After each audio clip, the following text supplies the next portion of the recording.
Hello, hello. Welcome to the Rotten Horror Picture Show, the horror movie podcast where we talk about films off the Rotten Tomatoes 200 best horror movies of all time list. Man, I'm really starting to turn into a drive time radio DJ. Yeah, I was going to say, this is like an AM radio personality is happening. Yeah, we're here with Mandy and Hambone talking about Edgar Wright's favorite movie, Repulsion, from 1965. Wait, really? Huh? I'm assuming so. I just recently... Pliskin must have heard the ham boning and yes. came on. I just recently watched Last Night in Soho. Have you seen that? Yep. There's a lot of that movie in this movie. Yeah. Or I should say, vice versa. Yeah, I'm really glad you actually brought that up because now I'm understanding which movie I thought that I kept thinking of while we watched this one. Ah, yes. You've clarified things for me. Thank you. Yes. This is number 29 on our list with a 95% Rotten Tomatoes score. It sounds like you have some thoughts about the placement. Yes. It has an 86% audience score. I would like to just point out, I went on to Rotten Tomatoes to find what the audience score was, and it has a "you might also like" section. Oh. And this movie, which is a psychological thriller about a woman kind of losing her mind due to various factors that we'll get into. Being repulsed. Yes.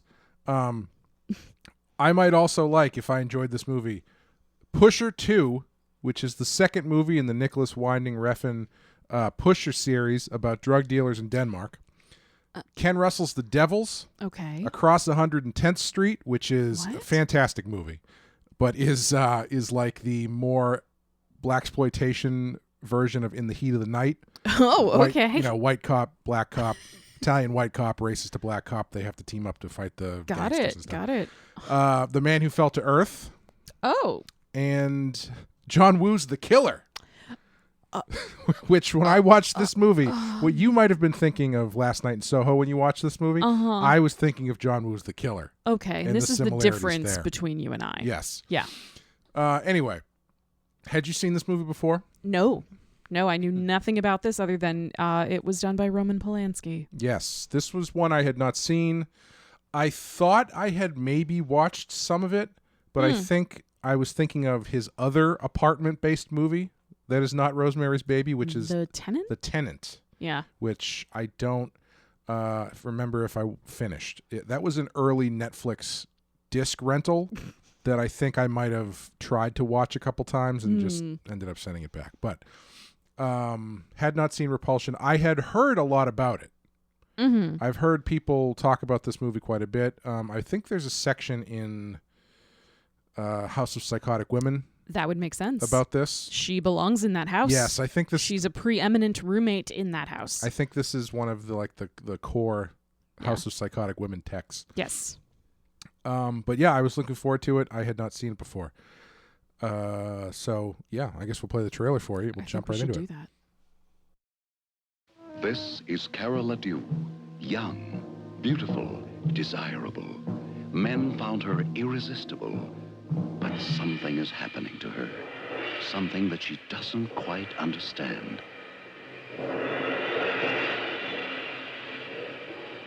And soon she will be swept up in a frantic fury of repulsion.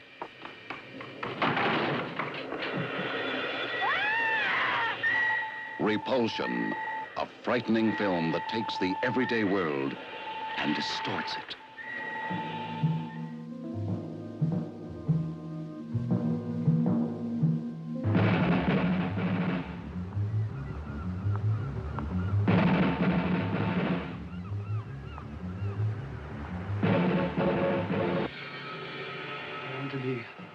To be with you all the time.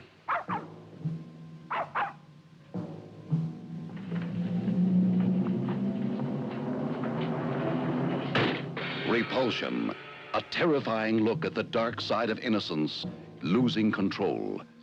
Repulsion, a shocking plunge into the nightmare world of a young woman's sensual fantasies.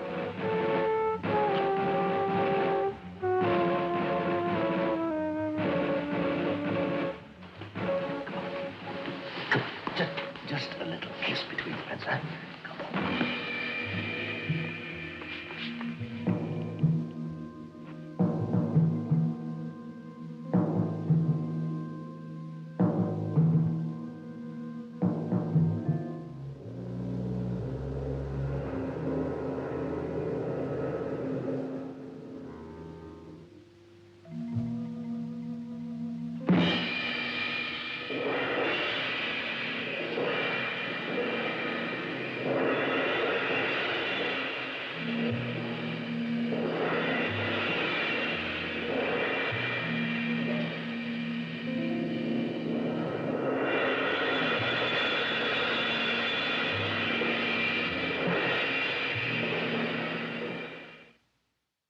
Okay, Repulsion from 1965, directed by Roman Polanski, written by Roman Polanski, Gerard Brock, and David Stone, starring Catherine Deneuve, Ian Hendry, John Fraser, Yvonne Furneaux, and a yummy, yummy rabbit dinner.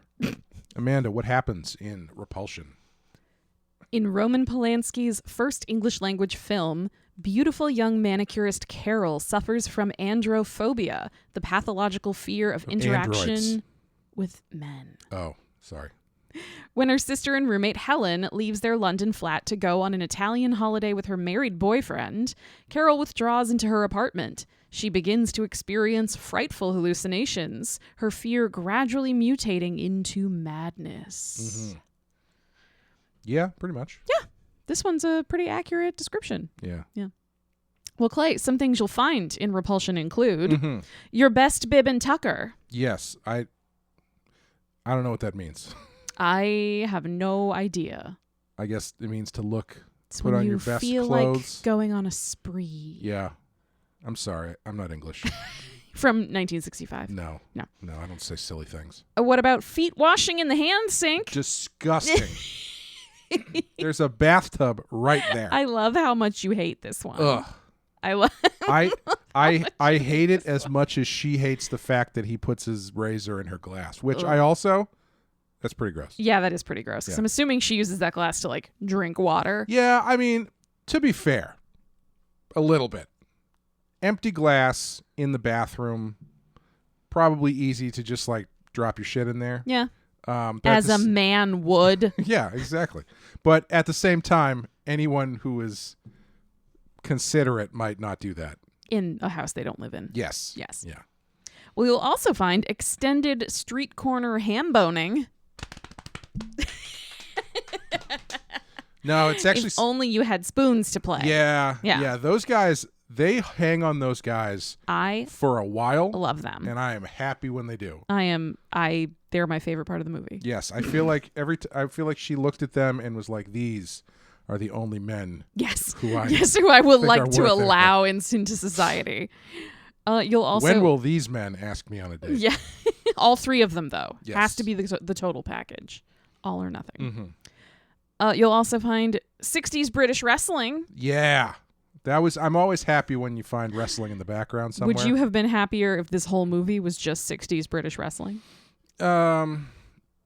This movie specifically, no. But I would like to see a movie that is entirely 60s British wrestling. Fair. Yeah. The shortest sex scene since Halloween. Yes. There was I couldn't decide if that was ratings based or if they were trying to say something with how quickly that set. Well, the first sex scene is, I mean, it's not long, but it's longer than the second one. It's longer than the second one. Yeah. We'll get into it. Also, this is apparently the first. What was it here? The first features the first depiction of female orgasm, sound only, to be passed by the British Board of Film Censors. Wow. Yes. Congratulations, Repulsion. Yeah. You did it. Yeah. Equality has been achieved. Opened the door for all those other movies.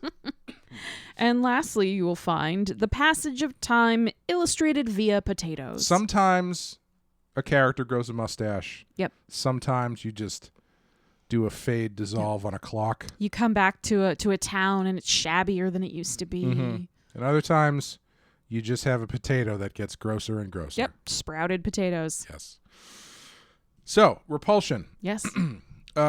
Should this movie be called Roman Polanski's Men Are the Worst? I think this movie should be called Roman Polanski's highly ironic movie, considering the rest of his life. Yeah, that's the interesting. What's the metatextual element of this? Yes, which I would kind of like to. I know we're doing it, but I would like to just address it out the gate, so we don't have the sort of weird elephant in the room of like, hey, Roman Polanski made this, and that might make you hate it. Yeah. Or you might not give a shit. Yes. Unfortunate human being, fantastic filmmaker. Sure. Plenty of those. Yes. Unfortunately. Yeah. Yeah. What is it as the kids say? Your fave is problematic. Yeah, problematic fave. Yeah. He seems to be, between this and Rosemary's Baby, he seems to be pretty keyed in on how to gaslight women. Yeah. And I'm not saying that, I'm not like making any aspersions about him or in that way, but like, right. It's interesting that he has these two movies. You could almost kind of see this one as a bit of a warm up for Rosemary's Baby. Absolutely. That are so well tuned, fine tuned to things that are, I think Rosemary's Baby is more, correct me if I'm wrong here, but I feel like Rosemary's Baby is more fine-tuned to specifically things that women would notice, whereas this is a little bit broader, where it's like all these guys are acting like shitheads. Like there's more subtle stuff in here where with the way that the people are interacting with Carol. Yes, but there's a lot more broad stuff in this. For Rosemary's Baby, it kind of takes it's not immediately apparent on your, at least I didn't find it was when I watched it the first time when I was like 15 or whatever, how much of the stuff that is going on is like very subtly destructive to her by everybody around her. Right. And I think the difference is that Rosemary is pretty normal at the beginning of the movie, right? You know, she's married, she's just living her life. Like, she's also surrounded by people who are supposed to feel relatively normal for at least parts of the movie. Whereas we're kind of tipped off right away in Repulsion, which I'm going to almost call Possession the entire time we record this, that Carol, there's something up with Carol. Right. Like we know that right away, because the movie opens with us sort of zooming out from her eye as she just kind of sits and stares off into space while she's supposed to be doing her job. You know, like she's not gamely participating in the world the way Rosemary tries to.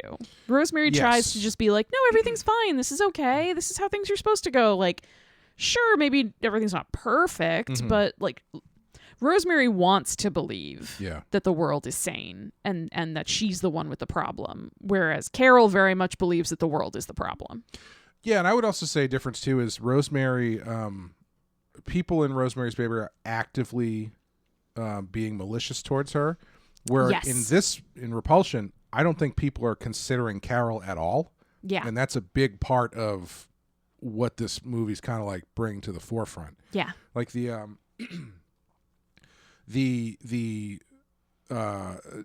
sexual and gender dynamics of this movie are very interesting. Yes. Again, especially coming from Roman Polanski. Right. Yeah. Like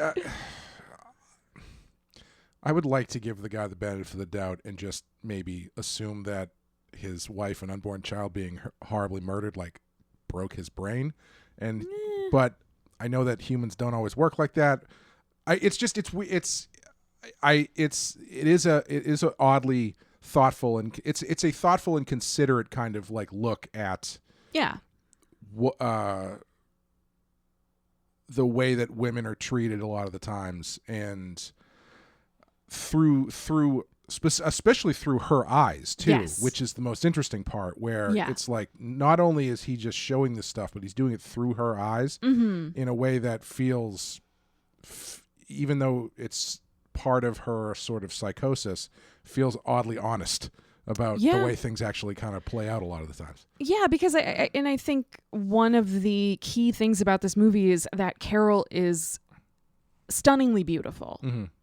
I don't think this movie would work if she was just like relatively pretty or kind of plain. Yeah. I think part of the point of this is that she is so gorgeous that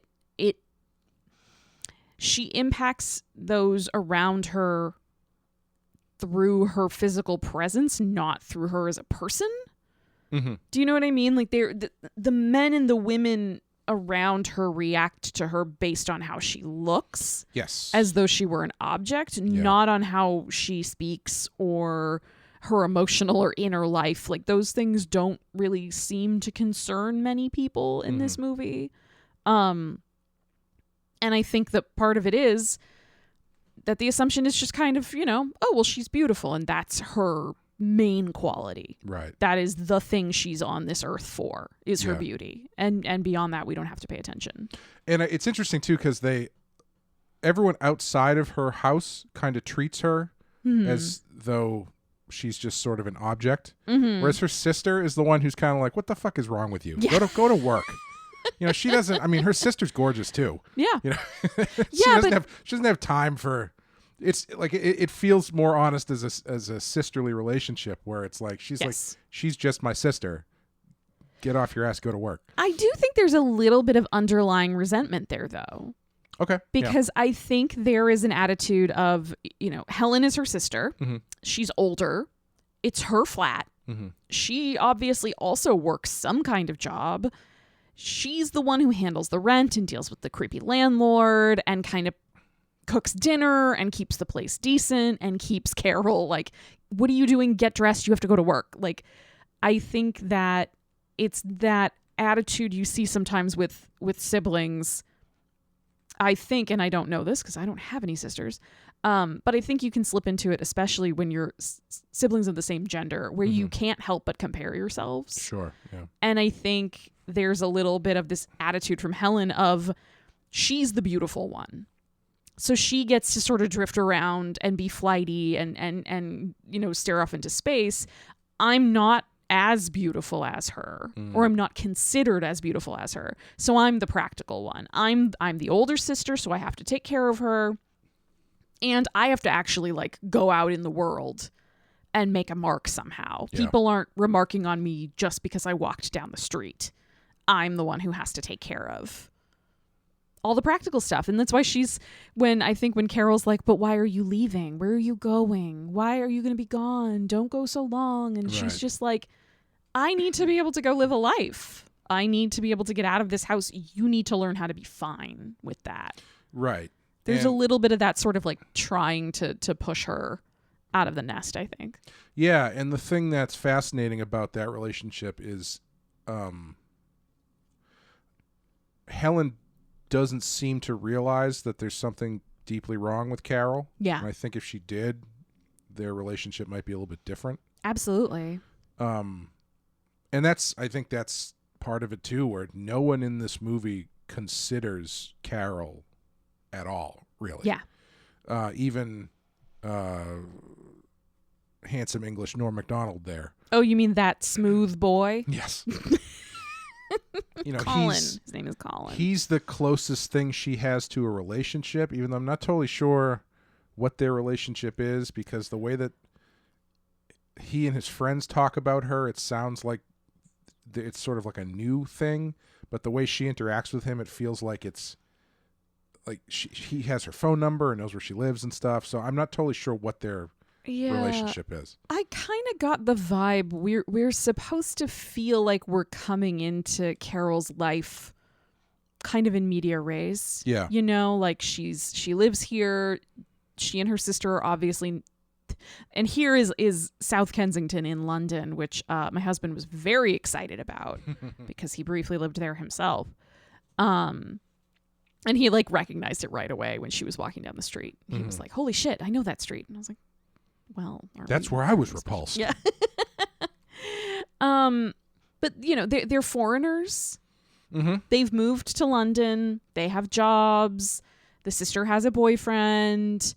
I think we're supposed to feel very much like we have come into her life as it has been going in this moment. Right. So I think she knows Colin. Like, I think they've met before. It's clear he's like been trying to date her. Because he knows to sort of be on the lookout for her in the neighborhood when she's at work. Right, yeah. Which is its own creepy thing. I don't know. Yeah. I don't know how to read that. As someone who has never had to deal with that kind of thing, I don't know when that crosses the Men line aren't into just creepy. like coming up to you while you try to eat lunch, being like, "Hey, no one is. You could do better than this. I'll take you to lunch." I look like a caveman when I eat. No one, male or female, is coming up to me and expecting to, leave with all 10 fingers. I mean, no one's coming up to me anymore either because I'm a woman over 30. But when I was under 30 and living in downtown Boston, it could be tough. Yeah. There were days where it was really exhausting to just be like young and maneuvering a city by yourself as a woman. Yeah. I think plenty of women feel that way. Plenty of men know women who have dealt with that stuff or have seen it happen.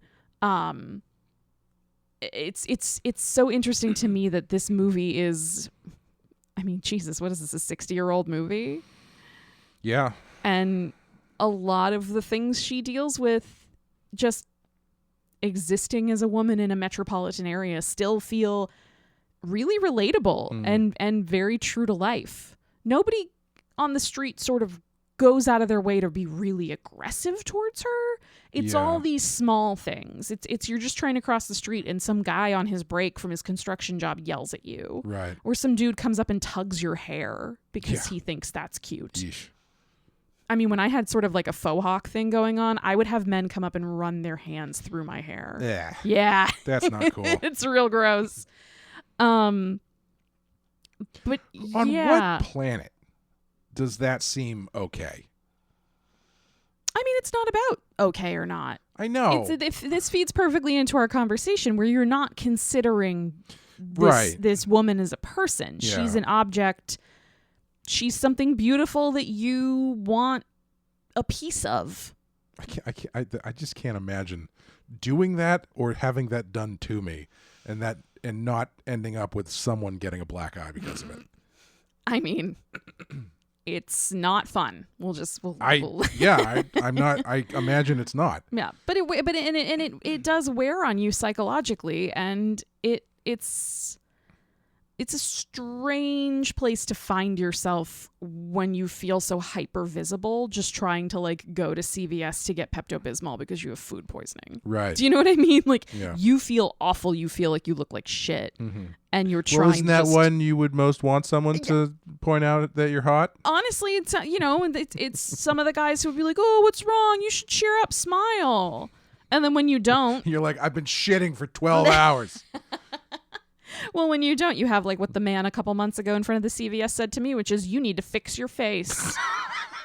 I said, "Thank you. I will take that under advisement. Well, that's just funny. Will you pay for it?" But Maybe you just had like mustard on it or something. no, I didn't. I had my normal face on. Yeah. Displeasing to this man. Oh boy. But yeah, I think it's just symptomatic of the fact that she's moving through this world that doesn't treat her as a person. Yeah. Nobody's concerned with her emotional state. Nobody's concerned with, how are you feeling? How are you doing? What do you want out of your life? What do you not want? Would you like to be left alone? Yeah. Nobody really asks her. Yeah, it's so. I feel like they do a really good job of being fairly. I don't know if subtle's the right word, but clever in how they portray this stuff too. Yeah. Because there's an element of this that I don't know if the trope that would become the manic pixie dream girl existed then. I feel like this era is sort of where that starts to the proto formulate. Yeah. When you've got like, these French movies about hot flighty women. Yes. But like there's an aspect of this where I couldn't help but read this as sort of a torpedoing of that trope, because what the hell's his name? Carl, the boyfriend? Colin. The wannabe boyfriend. Yes. Colin is like, as Carol is breaking down and acting stranger and stranger, Colin is still going after her and like trying to spend time with her. And I'm watching this going like, he has no idea that she is losing her goddamn mind. Yeah. He's like looking at her and going like, she's just so peculiar, and I find that so attractive. No, he's just looking at her thinking she's so beautiful. Yeah. That's it. I don't even think he's thinking peculiar. Maybe when his friends point things out, he's sort of thinking to himself, well, she's just different. She's just, she's foreign and exotic. Yeah. She's not like, the British women around here in London who are brash and in your face. She's delicate. She needs somebody like me to protect her delicate beauty. Yeah. I was thinking of, as I was watching that and thinking about it that way, I was thinking, man, it would be funny if someone ever did a sort of skewering of that trope where this person that they think is really quirky and interesting has something deeply wrong with them. Yeah. And then I realized that's the entire Charlize Theron plot from season 3 of Arrested Development. Yes. The Mr. F plot. Yes, it is. And I was like, yeah, you know what? That was pretty funny. It was great. But yeah, like, and especially when he busts his way into the apartment, right? Yes. She's living in squalor. Yep. She's clearly out of her mind. Yep. It's like midday. She's in a dirty nightgown that she's been wearing for days. He's literally like, the movie from his point of view is a very different movie. Yes. That's something I kind of wanted to talk a little bit about, how if you took this same plot and turned it just a little bit in a prism, it's a rom-com. Oh yeah, you had couple more jaunty 60s. Yeah, a couple pop little songs. meet cute moments between the two of them. Yeah. Even when Colin is talking to her out on the sidewalk and they both lean over and bump heads. Yes. It's all these kind of cutesy moments that in a different movie would be, oh, look at them. They're so perfect for each other. Right. Even though they've exchanged like no words about, hey, what do you like to do? Mm-hmm. What's your favorite song? Where did you grow up? There's none of that. Like, excuse me. There's no interest. Yeah. There's no interest from her because she is repulsed. Yes. But there's also no interest from him in anything deeper than, let me take you to dinner. Mm-hmm. Let me give you a ride home. And then like trying to make out with her. And the way the again, as someone who's never had to deal with this, this stuff always blows my mind. But like the way that he gets angry at her because she doesn't want to go to dinner. Yep. And she didn't tell him, or like, it's the kind, I just can't fathom responding that way to another human. And I know that people do it all the time. Yes. Like I remember someone told me a story once of how they went like to they went cross country to visit their girlfriend or something, and he was like, yeah, we got there, as her roommate was something, and like, so I ended up sleeping on the couch, and I was so mad because we didn't have to have sex, and I'm like, you were like, wait a minute, dude, this was your girlfriend, right? Like this. Why would you get like angry about this? Yeah. I don't know. It's just a mindset that I don't understand. Yeah. But it sucks that it exists. And it does, and I think the insidious thing about it, and the thing that this movie does so well, especially in the character of Colin, is that he doesn't think he's doing anything wrong. Yes. Like, he genuinely does not think he's mistreating her at all. Mm-hmm. He thinks he's being sweet. He thinks he's paying her attention in a way that a woman would like. Mm-hmm. He thinks he's courting her and that they're going to fall in love and be together. Like, in Colin's mind, up until the moment he gets killed with a brass candlestick by Carol, he's the hero of this movie. He's going to come and take her away and give her a better life. Yeah, in that moment when he busts in. Yeah. It's a big romantic gesture to him, I think. Right. But all he does is talk about himself. Yes. In that moment. Yeah. Which is Right. But that's flattering, right? Like, right. I've missed you so much. Yes. I've been feeling like I'm going crazy without you. That is the rom-com I just needed monologue, to see you. Yeah, and it's supposed to be like, wow, he's so devoted to her. He's so in love. And she's so beautiful. Right. And that's pretty much where those movies would stay. And then this movie descends straight down to, and then the minute the door is closed, she smashes him in the head several times until he's dead. Yes, she sure does. Yep. So I want to know what you think about this. Is this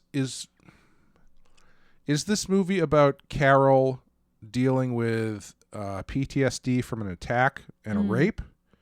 Is it schizophrenia? Is it something else? I think it could be a combination of several things. Yeah. I think we're not supposed to know definitively. I know from the brief skim of internet things I did before we recorded this, a lot of people pay a lot of attention to the family photo that's shown a couple times. Yeah. Where it zooms in on little Carol standing outside with family members around, and there is a man sitting in a lawn chair, and she's kind of off and behind him, and she's staring at him with such a look of loathing. And everybody else in the photo is like smiling and stuff. Facing the camera and smiling, and she is like this little girl really glaring daggers at this adult man. And I know there's some interpretation that he's some relative who was sexually abusing her when she was a child. Sure. I totally buy that. I would buy that the rape hallucinations are flashbacks to something that actually happened to her. I would buy that it's all just schizophrenia, and that her psychosis has latched on to men because that's common with people who have schizophrenia. They sort of get a certain set of ideas or problems kind of locked in circles in their heads, and they fixate on them. That's why there's so many, like, the FBI is tapping my phones. Sure. Barack Obama is a lizard person from the moon. True. Those sorts of things. I'm sorry. Let me just clarify what I mean when I say true. That the FBI is tapping your phones, and yes, Barack Obama, obviously lizard person. yes, Yeah. Your words, not mine. Good night, folks. But Taken to a CIA black site, and no one ever hears from me again. Listen, I'm just saying they don't have birth certificates on the moon. That's all I'm saying. Yeah, I was watching it through. I found myself thinking,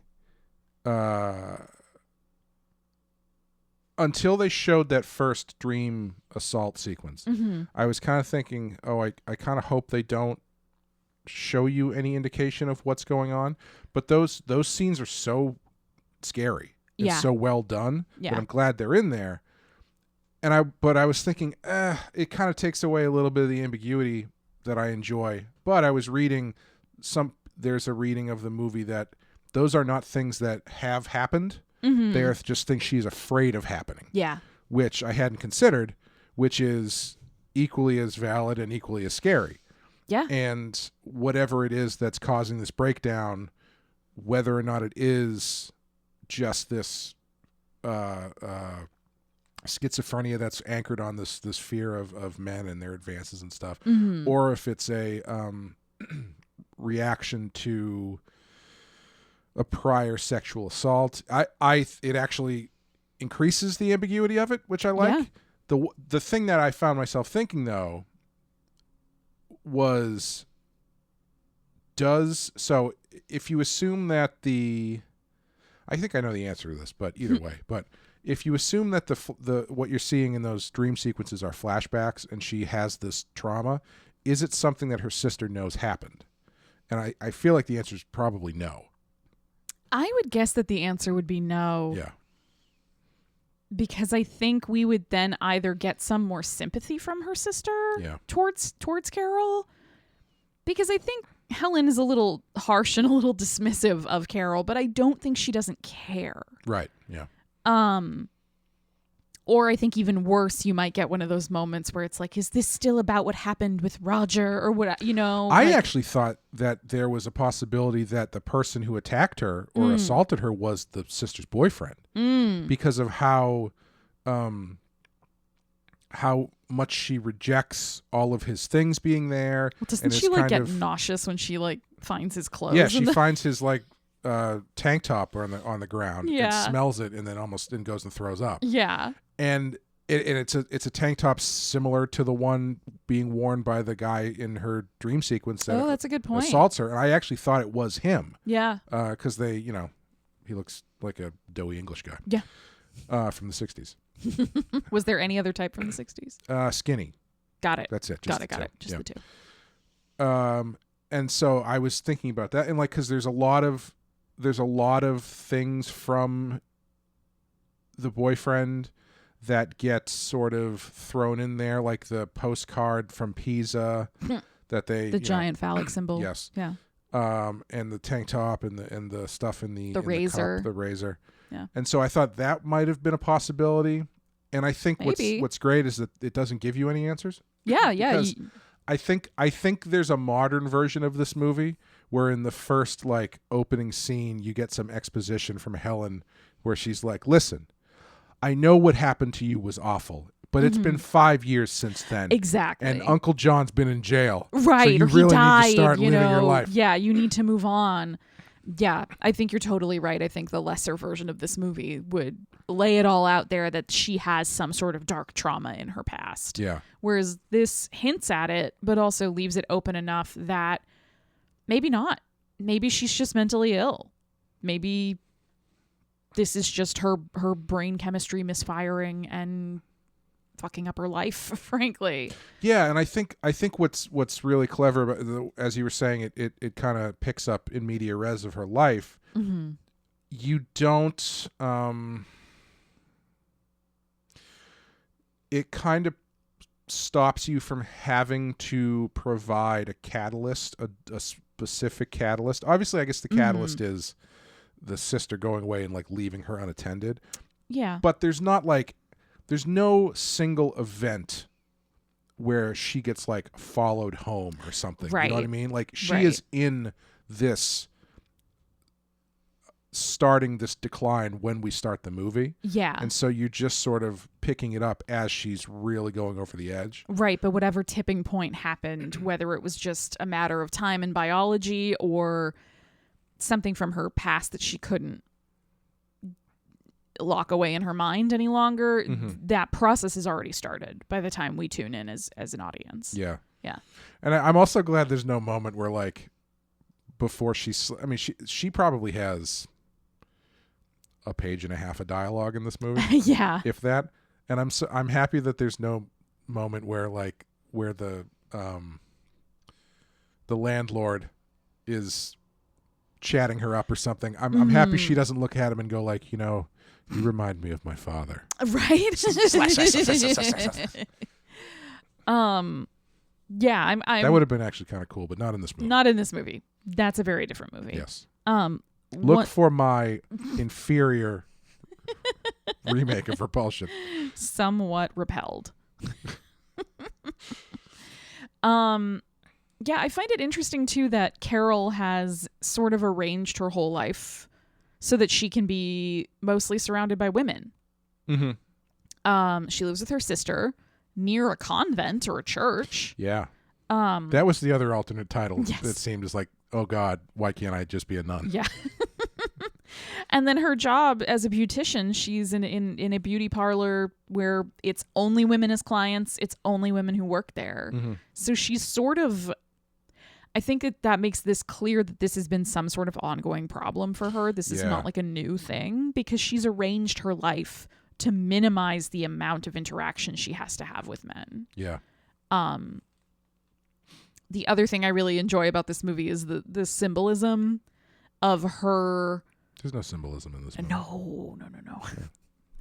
But, with all the cracks. Yes. All of the cracks in the sidewalk, the cracks that when she hallucinates appear in the walls. The walls even becoming like soft. Yeah, that was cool. It was really cool. And then the fact that she barricades the doors all the time. Mm-hmm. And she even talks about like, I need to close up these cracks. Mm-hmm. It's like she wants to be impenetrable. Yeah. Like literally she wants nothing to penetrate her. Mm-hmm. What do you mean? You know, she doesn't want to be stabbed. With what? Anything. Oh, gotcha. No orifices, Clay. Come on. You don't stab somebody with an orifice. But I think it's well done because it externalizes her fear in a really cool way that gives you some like neat visual moments when she is having her crazy hallucinations in the house. And it makes it so that each time a man barges into the house, whether it's Michael, her sister's boyfriend, Colin breaking down the door, or the landlord forcing his way in with the key, it's a rape for her. Yeah.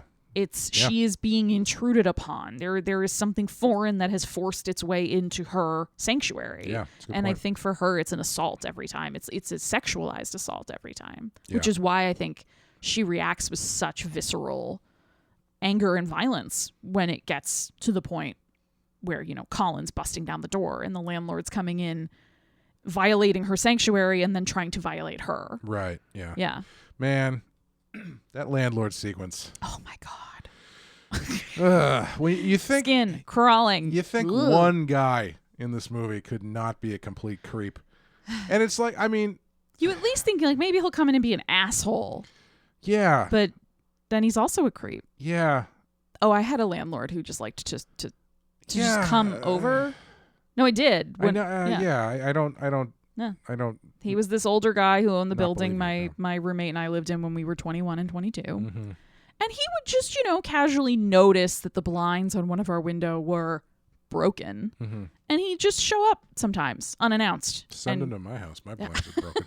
Yeah, he would just come in and be like, I'm here to replace I won't the even wear a blinds. shirt. I think that's what he was hoping for. Yeah. He'd be a dream come true, Clay. Wait till he sees me eat. Yeah. Yeah. Yeah, it's just... That's scary because, like... Yes. For you, that must have been very scary because it's happening frequently, and this is someone who has... Unlimited access to your home. house. Yep. In this movie, at least, the landlord is not a constant presence of intrusion. Right. But even still, it's like... It only takes once. Yeah, and just to plant the idea in your head that he could just show up and unlock the door whenever he wants. Yeah, the thing that I kept standing out to me in these sequences when these people are barging in is like they are completely ignoring the fact that this place is a disgusting mess. Yeah. Probably stinks. Yeah. The landlord at least somewhat pays attention to that. He at least recognizes there's a rotting rabbit corpse. But he is only concerned with it insofar as it is his building. Yes. Yeah. He's not looking at it in terms of, oh no, this poor girl needs help. Right. Something is wrong here. Yeah. Something is going on. Is she sick? What's happening? He's just like, you're not taking good care of my apartment. Yeah. He's the one where, as that was happening, like, when he gets the money, it's like they really tease you with it too, because he gets the money, he kind of like, oh, okay, well, all right, and like he kind of starts to maybe leave. Yeah, he like stands up Yeah. and seems like maybe he'll just go. And then of course, kind of notices she's this pretty girl. Gotta go for it, man. Yeah, just sitting in her nightie, not really protesting his presence. And he goes straight to, if you have sex with me, you won't have to pay your rent. Like there's not even like he's not even being subtle about it. But I think that's a common thing in this movie as well, where there are women who engage in relationships with men and are compensated in some way because the relationship isn't giving them anything. Right. So, you know, Helen, early on in the movie, after Michael has spent the night and they have had sex and she has moaned and he has stayed perfectly silent the whole time. As you do in England. Like you're supposed to when you're a man.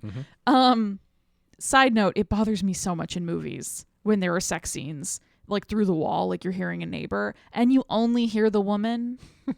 I'm just like, you're not like, at least make him breathe heavily or say something. I imagine all of those movies. There's another cut where they did put in the men sounds. Yeah, and then, it's like, just they're like watching, everyone went, ugh. Yeah, they're watching Dale and going, no, this is gross.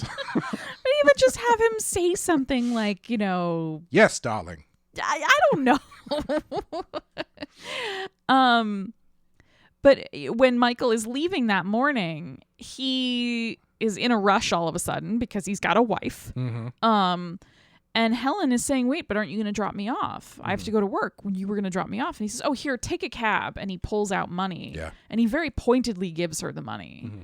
And it is sort of this background thing where it's I think a fairly subtle but very interesting look at the dynamics of these relationships and how they're not always fully just predatory, that there's like a symbiosis at times between maybe this man is going to get what he wants, but in return, this woman can maybe get something she wants or needs. Yeah. Well, it's also implying there's prostitution overtones to it as well, Yeah, I mean, I don't even know if I would say prostitution so much as the fact that, like, I'm not saying she is actively being a No, prostitute, no. but the fact that that sequence is very much right. Thanks for the good time. Here's $15. Yeah. But I money's think on the dresser. A lot of it's easy to forget that, like, the institution of marriage is fundamentally an economic one. Like, that's where it came from. It was, you will provide a certain set of economic benefits to the household, and then I will provide a different set. Mm-hmm. And those have evolved over time, but ultimately that's kind of where it started. And I think it's highlighting that these relationships between men and women aren't always of love or even just lust. Mm-hmm. That there is like a social pressure to engage in this type of exchange. Yeah. And I think that makes it even worse for Carol. Mm-hmm. Because then it's not even just all these predatory men coming at her and all these other women going, yeah, I know, aren't they awful? Like, wouldn't it be great if they all just stopped doing that? Yeah. The women don't understand her then either. And I think that might be ultimately what really pushes her over the edge towards the end, because she goes back to work, or she tries to go back to work one final time.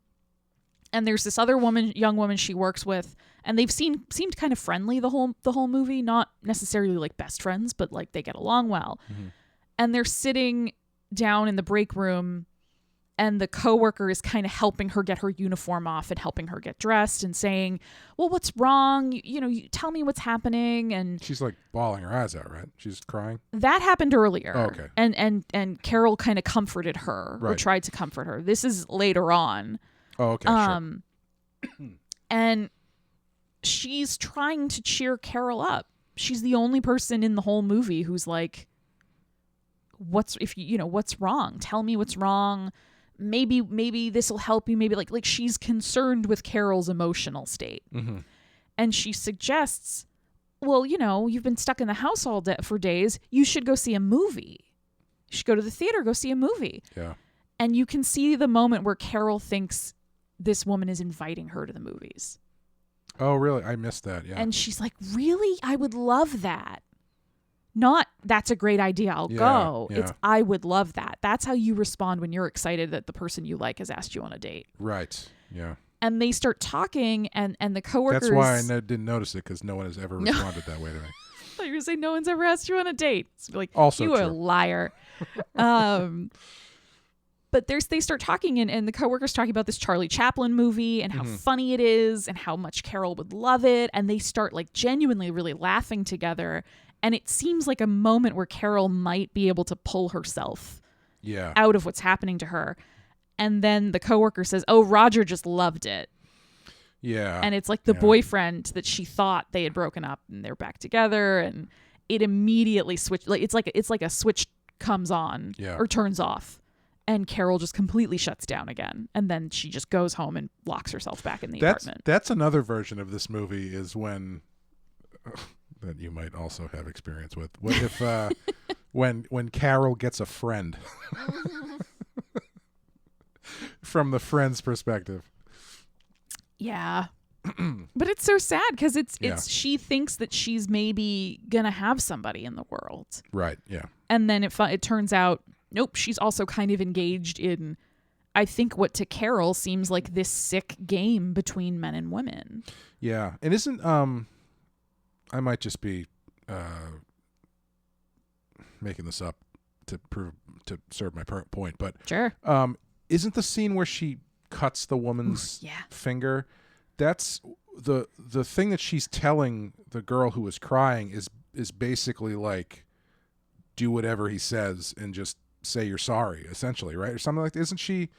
Is she not? Oh, you mean the woman who's getting pampered? Yeah, isn't she's kind of like, she's very much someone who is aware of the more transactional nature of relationships. And I don't know if this is the exact same woman who Carol cuts her finger during the manicure. I think it's the same woman every time. Yeah. I could be wrong, but I think it is. But even if it's a different woman, I think the fact that they're indistinguishable is also interesting. Yes. Because they're always kind of swaddled in white towels and they've got goop on their faces and cucumbers over their eyes. Like, they're almost like dehumanized and just become this sort of jaded figure of older womanhood. It was so interesting to me because that first scene when they show the woman lying on the table, like, I knew what I was looking at, but it's still so weird. I knew what I was looking at was a woman with some sort of facial mask on with like cucumbers on her eyes at a spa, but the way they shoot it, it's like she's a dead body. Yeah. Like, it felt like it was a morgue. Yeah. Even though I knew exactly what I was looking at, but for some reason I was registering morgue in my brain. Yeah, that's fair. But yeah, doesn't she says something like that men are all like little boys, they just want to be spanked and then given sweets. Yes. Or something like that. So yeah, she's I think she tells the coworker to like be patient or stand firm and he'll come crawling back to you. Right, yeah. And then he'll want to take you out and he'll want to do this and that for you. So yeah, I mean, I think this movie is saying so many interesting things about relationships between men and women, especially I think at that period in time. Yeah. I don't know how many of these things are on purpose. How many of them are just incidental. It doesn't feel like there's a lot of accidents in this movie. Like, that's fair. It feels like all of the symbolism is on purpose. I mean, all of the interaction she's having with these different aspects of male-female relationships seems on purpose. Yeah, I found the Helen and her boyfriend thing to be very interesting. Do you think she knows he has a husband? I mean, sorry, has a wife? Yeah. Does she explicitly say she does? Carol says, like, but he's married. Oh, she does. Okay. And Helen says, well, it's this is my business. Yeah. Yeah. And that's fascinating too, because it's like, what is she getting out of this relationship? Because I think there's a read that money for cabs, trips to Italy, that's fancy dinners out. True. Because I was going to go the more quote unquote traditional route and say, like, there's a read that she is the older sister. She's probably in her 30s, maybe. Yeah. Unmarried. Yep. I'm a little surprised that they don't play her as someone who is like desperate for a husband kind of thing, because that's also, I think, a route they could it's something they don't really touch on. Yeah. Because I actually think it's more interesting that they have her in this relationship where it's like, yeah, I mean, there's really no future to this relationship, but she's well, I mean, I'm sure he's telling her he's going to leave his wife all the time, but yeah. But, it's clearly something, she's getting something else out of it other than the platonic ideal of a husband, or I don't know, maybe she's getting, well, no, she's not getting all the good stuff about being married because he sucks, but...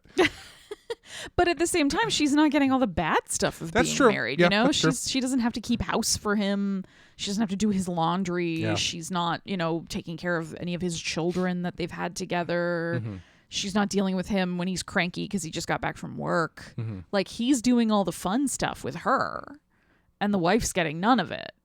How did he get away for like 6 weeks to Italy? Work. Yeah. Just say it's your job. My especially I think in Europe where traveling between countries is a little bit more the norm. He's probably a salesman or something.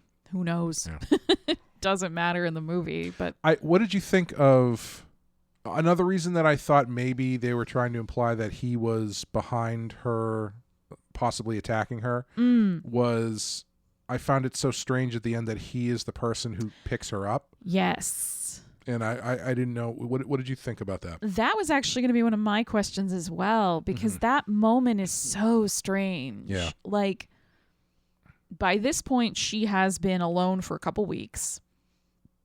She's killed Colin. She's killed the landlord. Mm-hmm. She's been hallucinating hands coming out of walls to grope at her and being raped in her room and all of this stuff. And they find her under her bed, under Helen's bed, catatonic. Yeah. And Michael, the boyfriend, is the one who picks her up and carries her out. And there's this weird moment, and I'm really curious how it reads to you, where the camera pauses and kind of goes from over his shoulder to look at her face. Yeah. And her eyes are open and she's just staring. And then the camera angle switches so you can see his face. Mm. And he's got this really weird... Did we lose it? Are we back? No, There we go. I don't know what happened. That was strange.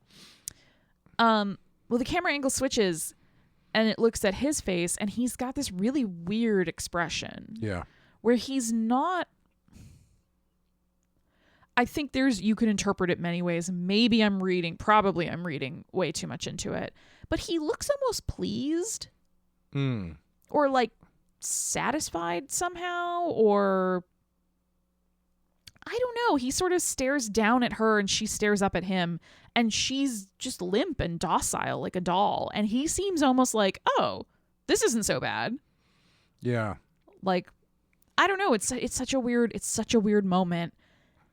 And I think it's a very purposeful choice to have the last moment of the movie be these two characters specifically staring at each other. I don't really know what it means. Yeah, I'm not sure either.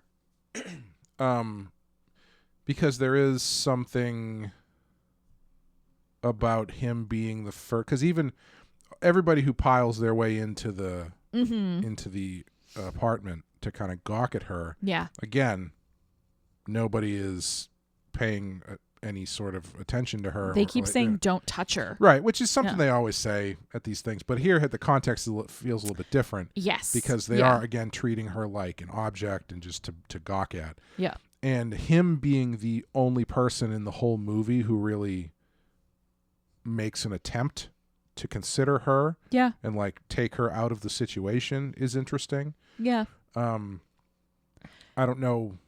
I honestly don't know what you're supposed to take from that at the end. I mean, in a weird way, he is probably one of the only characters, especially amongst the men, who is pretty honest about who he is and what he wants. That's true. Yeah. You know, like he's honest in his dishonesty.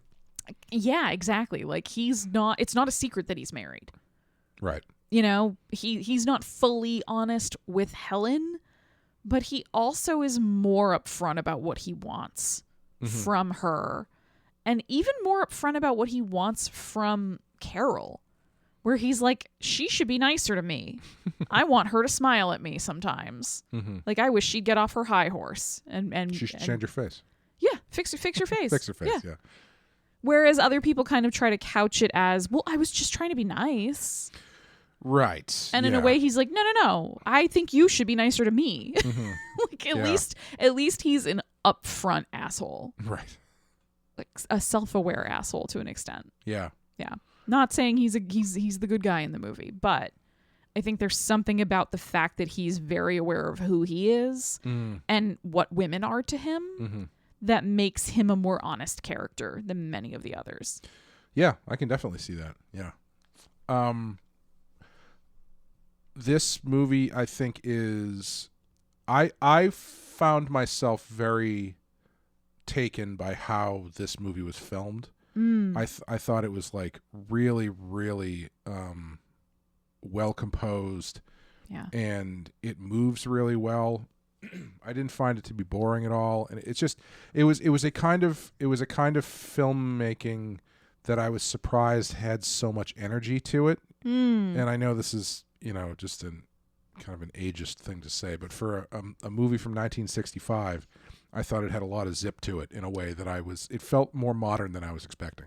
Yeah, I think especially where we just recently for the Patreon coverage did Flesh for Frankenstein. Yes. Which is a newer movie than this one by about like 10 years.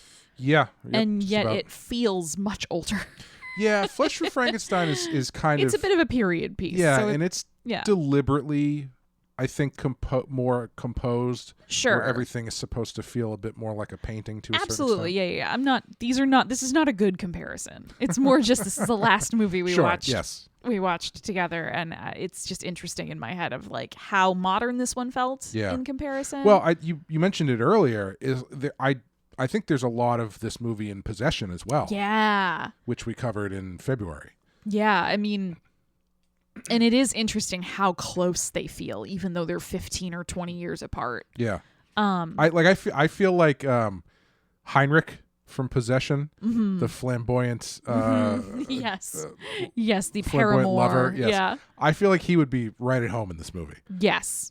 Absolutely. Yeah, hanging out in the bar with those guys. Yes. Yeah. Talking about the philosophies of women or whatever. An interesting thing about this movie and its pacing, though, is the fact that a lot of the scenes are really slow, which is not to say that they lack energy or they're not interesting, but it lingers. Yeah. It kind of forces you to sit in Carol's apartment and wait. Like you have to pay attention. It lets things stretch out. Especially I'm thinking of the scene with the landlord. Where between when he first gets to the door and when she kills him, that's a long segment of the movie. Yeah. This isn't a super long movie, and that's a good 20 minutes of this movie of just him coming in and talking to her and hanging out and the tension building. So things are happening, but it's not action packed. Yeah. If you broke this movie down, I think, with the major scenes, it would all seem kind of flat on paper. Yeah, I could see that. Yeah. But I think the trick that it pulls that's really fascinating is that it keeps you engaged, despite the fact that you're oftentimes just sitting in a room looking at Catherine Deneuve's beautiful face. Yeah, so much of it, I mean, it's 80% just in the apartment. Yeah. And they managed ironing without the iron plugged in. And they managed to keep it interesting even before the arms start bursting through the wall, which is really great. Or creepy men start popping up in the mirror over your shoulder. Yeah, I mentioned this when we were watching the movie last night.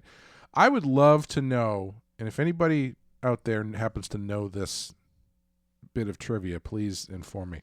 I would love to know the history and the etymology, if you will, of the closed mirror jump scare. Yeah. Where you close the mirror and there's somebody behind you. Yep. What was the first movie to do that? Because you got to think 1965.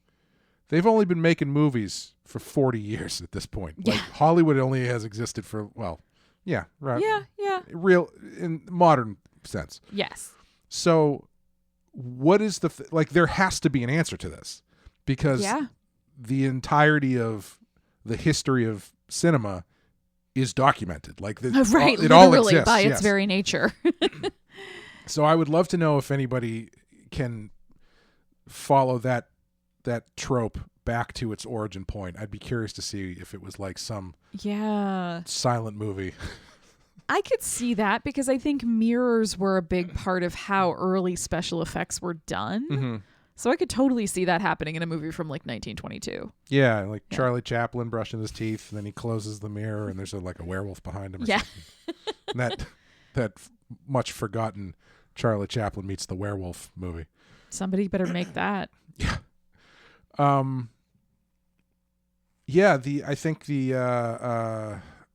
think so would you consider this a horror movie? So that's a great question for this movie specifically. I think it's a tough one for this movie. It is. Yeah. Greg was very adamant that he does not think it is one. I am somewhere on the fence. Yeah. I think I'm going to say yes. Because I feel like I've said yes for movies like Whatever Happened to Baby Jane and such, where I also think there's a kind of similar, where the horror of it is what the human mind can do to a person. But it's tough. I don't know. Are you on a yes or a no? I'm going to say yes, because I feel like up until, I think the surrealism of it is what puts it over the top for me. Yes. Because up until the arms start coming out of the walls, I would say probably no. Yeah. But once they cross into, all right, now the rooms are changing sizes and the walls have people bursting out of them. Yeah. I think that's the supernatural element, even though it's not literally supernatural in that it is a supernatural phenomenon. I think that's enough for me to say, like, yeah, I would count this. Yeah, I think I would also say because of the rape scenes. Yes, yeah, sure. I think they're just so horrifying. It reminds me a bit of Martin. Oh as yeah, well. Sure, yeah. Where there's not necessarily anything supernatural that's definite going on, but everything that's happening is still disturbing. Yeah. Yeah. I thought those were really effective. Those, especially the way the sound cuts sound. out. Yeah. And that is something I found really interesting in this movie, is the moments where there was music, and then the moments where there were not. Yeah. Because there's music a lot when she's sort of walking around outside in London, and then when she's inside the apartment, it's just like every ambient sound is just like cranked up to 11. Like the voices from the next door neighbors, the neighbor's dog barking, the clock ticking, like every little sound that's just like, yeah, you live in a city is like street corner ham boning, literal boning in the room next door. Yes. Is also like loud and jarring, but there's rarely, if ever, any music when she's in the apartment. Yeah, that's a good point. Yeah. I forgot what I was going to say. Yeah, I think I would put it. Just shut off like Carol did. Which, how do you feel about the placement on the list? That's very high. It's way too high for me. Yeah, It's so hard because I appreciate that it's a beautifully done movie, and obviously there's a lot thematically. I think it's had a big effect on sort of the DNA of other movies that have come later. Yeah. But like 29. Yeah, I mean, I think this is a movie that gets you into that space of, is it worth more as a foundational text than it is as a straight up scary movie.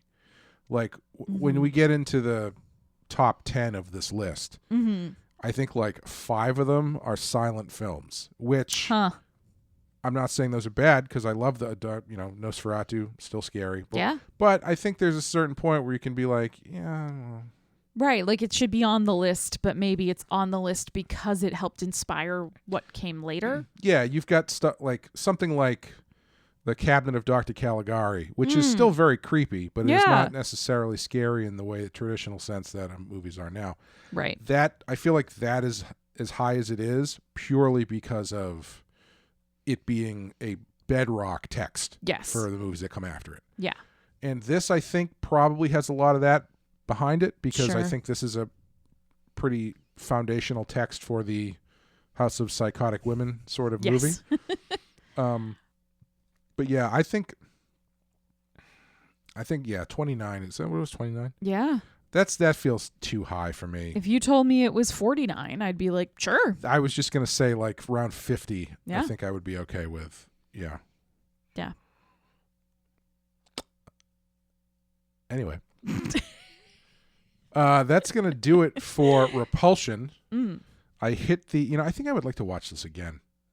I don't know, because I've been thinking about it quite a bit, Yeah. and it's man. I think personal life aside, this dude can make a fucking movie, man. Yeah. Sorry, what were you gonna say? No, just I totally agree. I think there's a lot going on in it. I think visually it's very subtle and it's also very dense. Yeah. Like the subtlety keeps you from being hit by it all at once. So I think it helps to sort of, I think that's why the long scenes work so well. Yeah. Is because it allows you to absorb more and more as you kind of sit in those moments. So only his second movie. Yeah, wild. First English language movie. He's got such a weird filmography. He seems like a weird dude. He's got, arguably, if you want to count this as one of them, 3 of the most important, best movies of the 20th century. You've got Repulsion. Mm-hmm. You've got Rosemary's Baby. I mean, even Rosemary's Baby and Chinatown by themselves are enough to skate on for the rest of your career. Yeah. Barring any assaults of a difficult minor. personal things. But like, he's got so much other weird shit in there that I feel like no one ever talks about. He has a movie that I watched years ago called The Fearless Vampire Killers. Oh, I've heard of it, but I haven't seen it. Which is like kind of like a send-up of Hammer films, sort of. But then didn't he do The Pianist? Yes, he did. Yeah. Which is like a beautiful and heartbreaking movie. Yeah. Like it will ruin you for the next several days, but it's lovely while it does it. Yeah, he's got like a much more interesting later career. Yeah. I feel like after Rosemary's Baby hits and he becomes Austin Powers, basically, he's just is making weird shit. Yeah. And just doing whatever and hanging out with Bruce Lee and hanging out with 13-year-old girls. Yeah. And then, of course, the Manson thing happens. And yeah, it's just he's a strange figure in film history who is very good at making films. And what a horrible, like, tragic but also needlessly harmful but also wildly productive life. Yeah, that's a really interesting way to say it. Needlessly harmful but wildly productive. Yeah, it's like, but also very tragic. Like, you know, he survived the Holocaust. Like, I forgot about that. Yeah. Like obviously a person who has had some deep damage in his own mind from a very young age. So it's really tough to judge somebody like him because it's like, I tend to believe, given the amount of reports against him for his behavior towards women, that he's probably done some unsavory shit, to say the least. Yeah. But at the same time, it's like, I don't know. I don't think that means we should discount everything he's done. Yeah. I mean, that's the thing you have to grapple with, right? Right. If you're able to separate those things. Yeah. I tend to, sometimes it's difficult. Yeah. I tend to be able to separate it to an extent, but there are some where it's just like, ugh, it's very difficult to set. Like Yeah.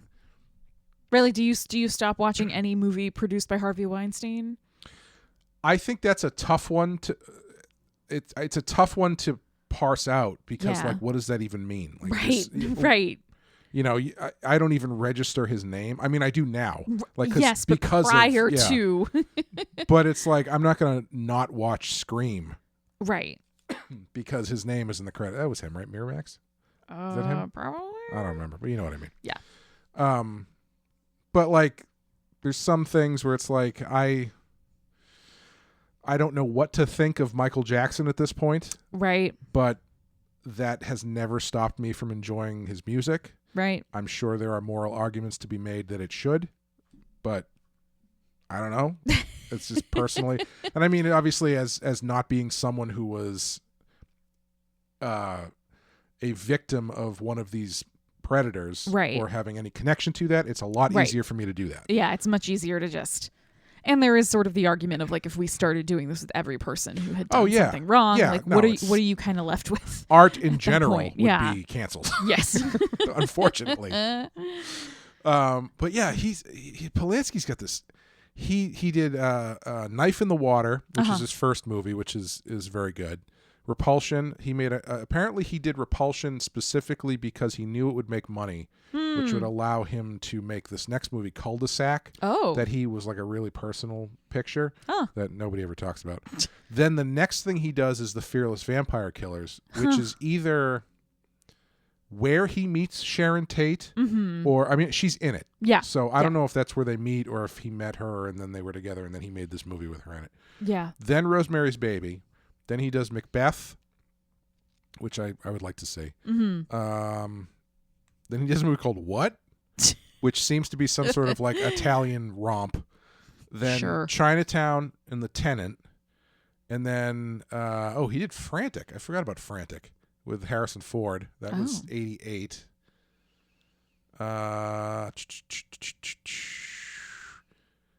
Yeah, then he doesn't do anything really of note until The Ninth Gate in 1999. Oh, God, yeah. The Pianist is 2002. The Ghost Rider, I think that was it the one like Pierce Brosnan was nominated for an Academy Award for that, I think. I do not know. Anyway, I mean, he's made, the last movie he made was 2019, so he's still making stuff. I don't know who's watching them or if they're any good, but he's really got 2 all-timers. Yeah. And then everything else is just sort of all over the place. Yeah. Which, interesting, to say the least. Absolutely. So, I've hit the randomizer button. Beep, boop, boop, beep, boop, boop, beep, boop. And next time, we will be doing... I've got some bad news for you. Oh. It's getting warmer out. I don't want you to be too tempted if you see a frozen lake to go walking on that lake because I got bad news for you, Amanda. The ice is going to break. Oh, God. We're doing David Cronenberg's The Dead Zone, starring Perfect. Christopher Walken in one of his finest. Actually, Perfect. really interesting trivia fact about The Dead Zone. The last leading role for Christopher Walken. He has never had a leading role since. Wow. Yeah. Take that how you will. Well, my anyway, mind is blown. Thank you guys for listening. If you'd like to help support the show, head over to patreon.com/the Penske File, where you can follow Amanda and I as we discuss video nasties this year, once a month. January was Dario Argento's Tenebrae. February was Possession. March was Flesh for Frankenstein. April is Lucio Fulci's The Beyond. Going to get nice and goopy in this month or next month. As one should in April. Yes. Yes. So thank you guys for listening. Thank you, Amanda. Thank you, Clay. And we'll see you next time. Bye, everyone.